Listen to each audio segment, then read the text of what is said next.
In human body. इंसान के वजूद में बाय नेचर 2 गुर्दे होते हैं। किडनी गुर्दे इंसान के वजूद में बाय नेचर 2 होते हैं। एक गुर्दे का लेंथ, विड्थ और थिकनेस वो ये है। लेंथ एक गुर्दे का होता है 12 सेंटीमीटर, विड्थ इसका होता है 6 सेंटीमीटर और थिकनेस इसकी होती है तकरीबन 4 सेंटीमीटर। इतना सा गुर्दा बनता है, ठीक है। शेप इसका होता है बीन शेप्ड, शक्ल इसका बीन शेप्ड, लोबिया की तरह इसका शक्ल होता है। इसका मतलब इसके 2 साइड्स होते हैं, एक कनकेव साइड होता है और एक कन्वेक्स साइड होता है। बीन का भी इस तरह से होता है ना, कनकेव कन्वेक्स जानते हो, कनकेव जिसका पेट अंदर चला गया है, कन्वेक्स जिसका पेट बाहर निकल गया है। लेंस फिजिक्स में पढ़ चुके हैं ना। तो बीन शेप लोबिया जैसा शेप होता है इसका, एक साइड कनकेव जिसका होता है, दूसरा साइड कन्वेक्स जिसका होता है। इसी कनकेव साइड में इसका एक खराश होता है जिसको हम कहते हैं हाइलस। हाइलस, इस हाइलस के थ्रू मुख्तलिफ चीज़ें निकलती रहती हैं, घुसती रहती है यहाँ पर। मतलब यहाँ ये एंट्री एग्जिट पॉइंट है। फॉर एग्ज़ाम्पल यहाँ पर हमारे साथ रीनल वेन्स है, रीनल आर्टरीज हैं, यूरेटर है, नर्व्स है, एट्सेट्रा। ये तमाम चीज़ें गुर्दे को अगर दाखिल होना चाहती है या गुर्दे से निकलना चाहती है तो ये तमाम चीज़ों का एंट्री एग्जिट पॉइंट हाइलस है, यहाँ से होगा। ये कनकेव साइड पर होता है, ठीक है। देखो यहाँ पर बना लेते हैं, बीन शेप होता है इसका लोबिया की तरह, इस तरह से, ठीक है। तो ये इसका कनकेव साइड हो गया जिसका पेट अंदर चला गया है। ये इसका हो गया कन्वेक्स साइड जिसका पेट बाहर निकला हुआ है। यहाँ पर इसका होता है एक छोटा सा खराश, ठीक है। इसी को हम कहते हैं हाइलस। इसी हाइलस में रिनल वेन घुसते हैं, रिनल आर्टरीज घुसते हैं, रिनल वेन निकलते हैं, वगैरह वगैरह। यूरेटर्स जो होते हैं यूरिनरी ब्लैडर की तरफ जो जाते हैं वो भी यहाँ पर ही होते हैं। अब किडनी का अगर हम ट्रांसवर्स सेक्शन देखें, ट्रांसवर्स सेक्शन, ट्रांसवर्स सेक्शन मतलब किडनी को हमने उठा लिया, किडनी को उठा लिया और इस तरह से काट लिया। जिस सर को काट लिया है उसी सर को ऊपर से आप देख रहे हो, किडनी है किडनी। इधर को यहाँ से काट लिया, यहाँ से काट लिया इसको, अब ऊपर से इसको यहाँ से देख रहे हैं। तो ऊपर से जो दिख रहा है हमको उसको हम कहते हैं ट्रांसवर्स सेक्शन। तो ट्रांसवर्स सेक्शन में अगर हम ऊपर से देखें, ऊपर से अगर मैं इसका शेप बनाऊँ कुछ इस तरह से बनाऊँ, ठीक है। तो इसका जो ये आउटर साइड होता है, आउटर साइड ये वाला, ये डॉटेड डॉटेड जो मैंने किया है आउटर साइड, ये आउटर साइड को हम कहते हैं कॉर्टेक्स। इसको क्या कहते हैं? कॉर्टेक्स। यहाँ पर ही रेनल कार्पेसल्स और रेनल ट्यूब्यूल्स जो नेफ्रॉन्स होते हैं वो यहाँ पर होते हैं।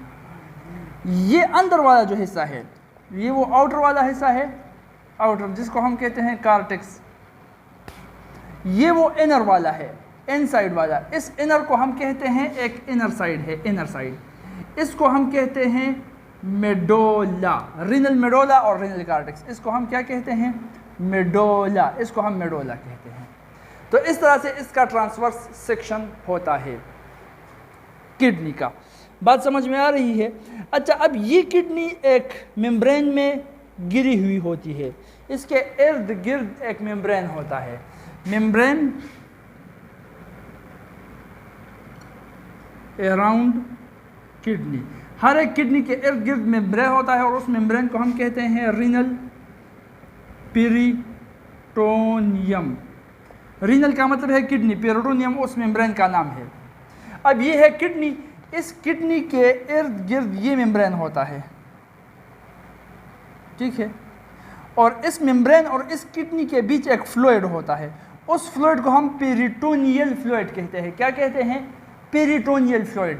अब देखो ये सिस्टम इसके लिए क्यों हुआ है, इस किडनी के लिए, ताकि अगर कोई शॉक लगे, कोई झटका लगे, तो ये peritoneal fluid along with this peritoneum membrane ये एज अ स्पंज काम करता है किडनी के लिए। मतलब एज अ शॉक एब्जार्बर काम करता है। तो जो शॉक लग जाता है, जो झटका लग जाता है, उसमें किडनी को कोई हार्म, कोई नुकसान नहीं पहुंचता, क्योंकि उस झटके को ये शॉक एब्जार्बर, ये पेरिटोनियल फ्लूइड एब्जार्ब कर लेता है। इस पेरिटोनियल फ्लूइड में अंदर एक नरम स्पंज की तरह ये किडनी सिर्फ आहिस्ता इधर उधर हो जाती है, बाकी कोई नुकसान इसको नहीं पहुंचता। ये काम करता है रीनल पेरिटोनियम के साथ, पेरिटोनियल जो फ्लूइड होता है।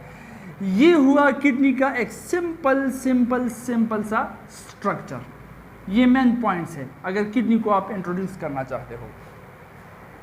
बात समझ में आ रही है? अच्छा, अब किडनी के बाद होता है यूरेटर। ये हम एक्सक्रीटरी सिस्टम एक्सप्लेन कर रहे हैं। ह्यूमन एक्सक्रीटरी सिस्टम में लंग्स भी आते हैं, किडनी भी आते हैं, लिवर भी आता है और स्किन भी आता है, मुख्तलिफ होता है, ठीक है। तो ये हम किडनी, ह्यूमन एक्सक्रीटरी सिस्टम में से किडनी को, और किडनी के अंदर फिर यूरिन किस तरह से बनता है, यूरिया से यूरिन किस तरह से बनता है, नेफ्रॉन क्या चीज़ है, ये सब समझते हैं, ठीक है। तो ये हुआ किडनी। किडनी के बाद फिर आते हैं यूरेटर्स, जो कि तादाद में 2 होते हैं ureters. These are 28 centimetre long pipes, 28 centimetre लंबे पाइप्स होते हैं। They comes out from hilus of kidney.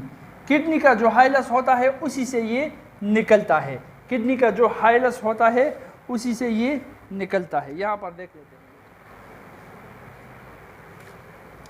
ये हुई किडनी, ये हुई किडनी, ये हुई दूसरी किडनी। यहाँ से यूरेटर, ये पाइप निकलता है, नीचे की तरफ आता है, ये एक यूरेटर हुआ। दूसरा यूरेटर यहाँ से निकलता है, ये भी नीचे की तरफ ही आता है। दोनों लॉन्ग पाइप्स है, लंबे पाइप्स हैं, 28 सेंटीमीटर लंबे पाइप्स है, ठीक है। अब ये जब हाइलस से निकलता है, ये हाइलस रीजन है ना, कंकेव साइड पर जो नॉच है हाइलस, वहाँ से ये दोनों यूरेटर्स निकलते हैं। यही ureters enters to urinary bladder. ये कहाँ पर चले जाते हैं? यहाँ पर एक गुब्बारा सा होता है, गुब्बारा, वहाँ तक ये आप पहुँच जाते हैं। यूरेटर्स किडनी से निकलकर इस गुब्बारे तक आप पहुँच जाते हैं। इस गुब्बारे को हम यूरिनरी ब्लैडर कहते हैं। अब इन यूरेटर्स का काम क्या हुआ? जो गुर्दे से निकलकर 28 सेंटीमीटर का फासला तय करके यूरिनरी ब्लैडर तक आप पहुँचते हैं। इनका काम है to take urine from kidney to urinary bladder. इस किडनी से यूरिन को यूरिनरी ब्लैडर तक लाना, ये इन यूरेटर्स का काम है। इन यूरेटर्स का काम क्या है? इस किडनी से यूरिन को यूरिनरी ब्लैडर तक लाना, ये काम हुआ यूरेटर्स का। तो इस तरह से 2 यूरेटर्स होते हैं। उसके बाद आता है क्या? Urinary bladder. ये जो गुब्बारा है, गुब्बारा, इसको हम कहते हैं यूरिनरी ब्लैडर। यहाँ पर लिख लूँगा यूरिनरी ब्लैडर। क्या? Urinary bladder.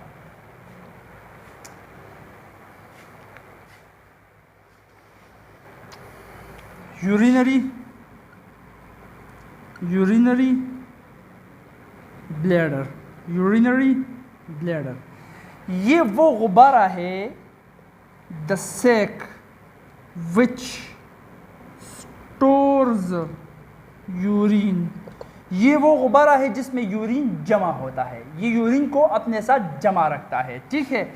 This is expandable, ये एक्सपेंड हो सकता है, and can store urine up to 0. या can store urine from 0.5 to 1 litre. 0.5 से लेकर 1 लीटर तक यूरिन हमारे यूरिनरी ब्लैडर में, एक एडल्ट यूरिनरी ब्लैडर में स्टोर हो सकता है। आधे लीटर से लेकर 1 लीटर तक का यूरिन यहाँ पर स्टोर हो सकता है।